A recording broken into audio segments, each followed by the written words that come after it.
हाँ, तो देखिए, हम इससे पूर्व के व्याख्यान में ये पढ़ रहे थे कि राजा और विदूषक दोनों आपस में वार्तालाप कर रहे हैं और राजा उससे कहता है कि हे मित्र, मकरंद से मदमस्त होकर के अव्यक्त और मधुर गुंजार करने वाले ये भंवरे काम पीड़ित अपनी प्रियतमाओं द्वारा आलिंगन किए गए हैं और इसलिए बेचारे ये दुखी होते हुए हमारी तरह अपनी प्रियतमाओं से बिछुड़ जाएंगे।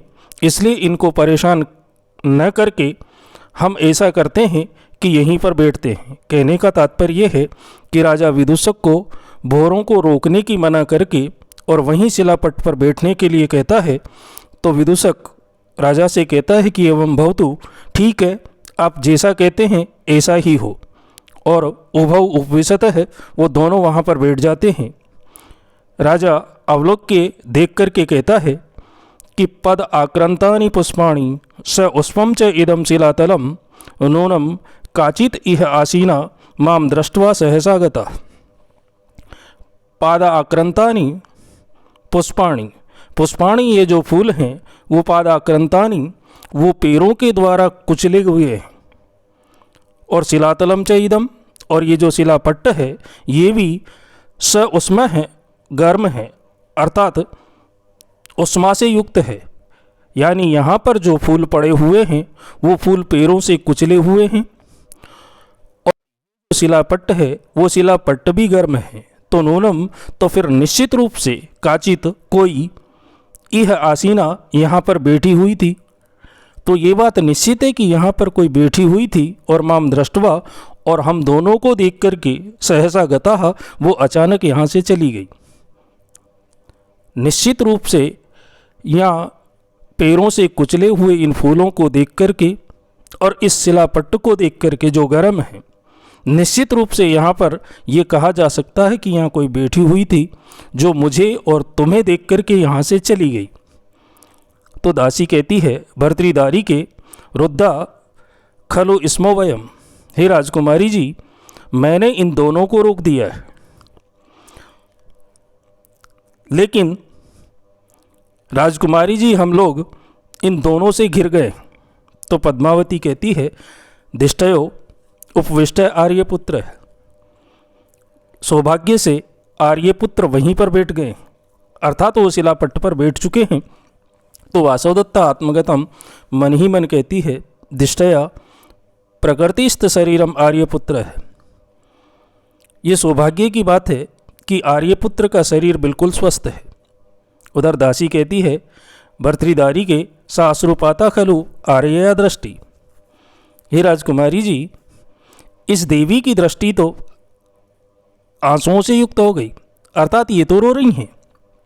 यानी वासवदत्ता को देख करके वो कहते हैं कि राजकुमारी जी, ये देवी तो रो रही हैं, इनकी आंखों में तो आंसू हैं।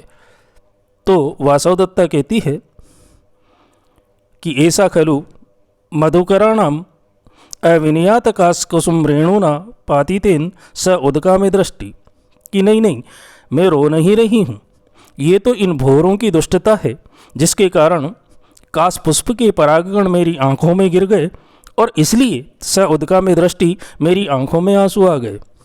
तो पद्मावती कहती है युज्यते, हाँ ये बिल्कुल ठीक कह रही, इसी कारण से इनकी आंखों में आंसू आए हैं।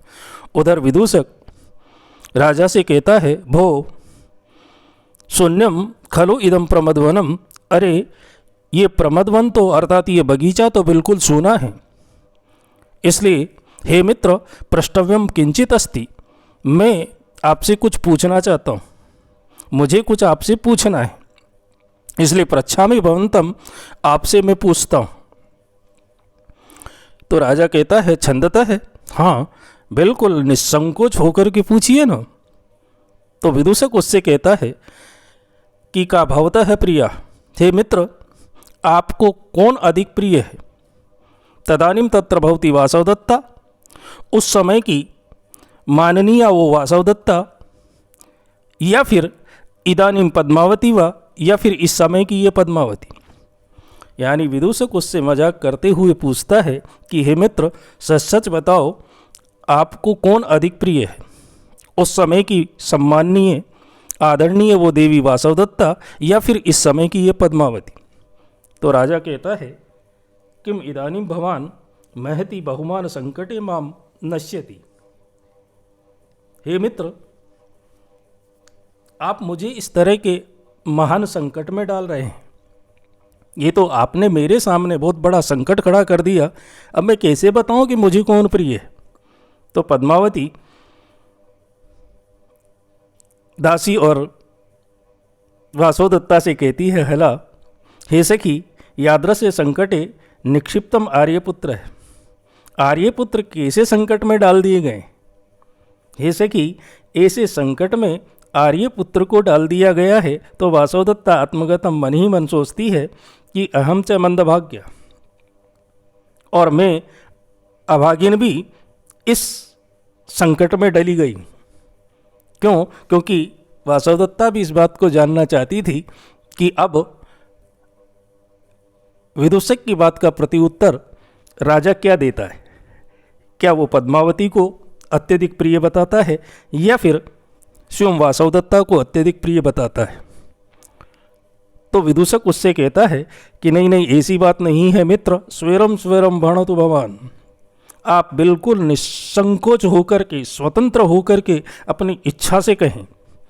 क्यों? क्योंकि एक वो उपरतः, क्योंकि उनमें से एक तो मर गई और अपराचय असन्निहिता और दूसरी यहाँ पर मौजूद नहीं है। आप बिल्कुल निसंकोच होकर के कहें, यहाँ कोई सुनने वाला और कोई बुरा मानने वाला नहीं है, क्योंकि मैंने जिन दोनों के बारे में पूछा है उनमें से एक तो मर गई है और दूसरी हमारे पास यहाँ मौजूद नहीं है।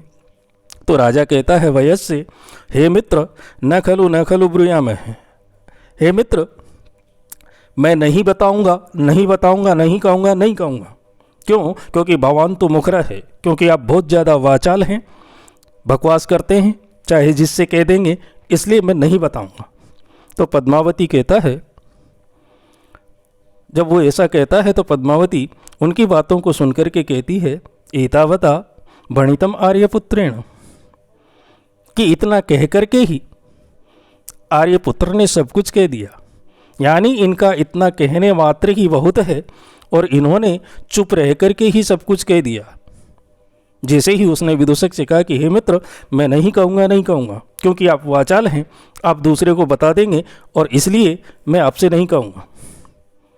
तो पद्मावती ये सोचती है कि आर्यपुत्र ने इतना कह करके ही सब कुछ कह दिया है, फिर भी ये बेवकूफ़ पता नहीं क्यों पूछ रहा है। तो विदूषक कहता है, भो हे श्रीमान, सत्येन शपामि, मैं तुम्हें सत्य की कसम देता हूँ कि कस्यापि न आख्य से मैं किसी से भी नहीं कहूँगा। और ऐसा सदंष्टा में जिव्या, और देखो ये लो मैंने अपनी जीभ काट ली। यानी जीभ को बाहर निकाल करके वो कहता है कि ले मैंने अपनी जीभ काट ली, मैं किसी से नहीं कहूँगा, मैं सत्य की कसम खाता हूँ। तो राजा कहता है, सखी हे मित्र, न उत्साह वक्तुम, कहने के लिए मेरा साहस नहीं हो रहा, अर्थात मैं कहना चाहूँ तो भी मैं नहीं कह पा रहा, क्योंकि मुझ में ऐसा साहस नहीं है। तो पद्मावती कहती है, अहो अस्य पुरोभागिता, वाह इसकी कैसी हठधर्मिता है, अर्थात विदूषक कैसा हठधर्मी हो गया है कि वो न चाह रहे हैं फिर भी उनसे पूछे जा रहा है। एतावत हृदय न जानाति, इतनी बात कहने के बावजूद भी उनके हृदय की बात को नहीं समझ पा रहा और ज़बरदस्ती हट कर रहा है, उनसे बुलवाना ही चाहता है। तो विदूषक कहता है, किम न भणितम, क्या नहीं बताओगे? आप मुझे नहीं बताओगे क्या? तो अनाख्या अस्मात् शिलापट्टकात् शक्यम एक पदम अपि गन्तुम, तो फिर ठीक है मत बताओ, बिना बताए तो आप इस शिलापट्ट से एक भी कदम आगे नहीं बढ़ा सकते, मैं तुम्हें जाने ही नहीं दूंगा। और ऐसे रुद्धो अत्र भवान, और ये लो मैंने आपको यहीं रोक लिया है। अर्थात उसका हाथ पकड़ करके कहता है कि ले अब मैंने तेरे को रोक लिया और तू जब तक नहीं बताएगा तब तक इस शिलापट्ट से उठ करके एक कदम भी आगे नहीं बढ़ा सकता। और ये कह करके वो राजा को पकड़ लेता है। इस तरह की जो आपसी चुहलबाजी, आपसी वार्तालाप उनमें होती है, जो केवल पद्मावती के इंतज़ार में समय बिताने के लिए की जा रही है, ऐसी उस आपसी वार्तालाप को आगे बढ़ाते हुए हम अगले व्याख्यान में देखेंगे कि आगे दोनों में और क्या वार्तालाप होती है। तो हम अगले व्याख्यान में मिलते हैं। तब तक के लिए आप सभी को धन्यवाद।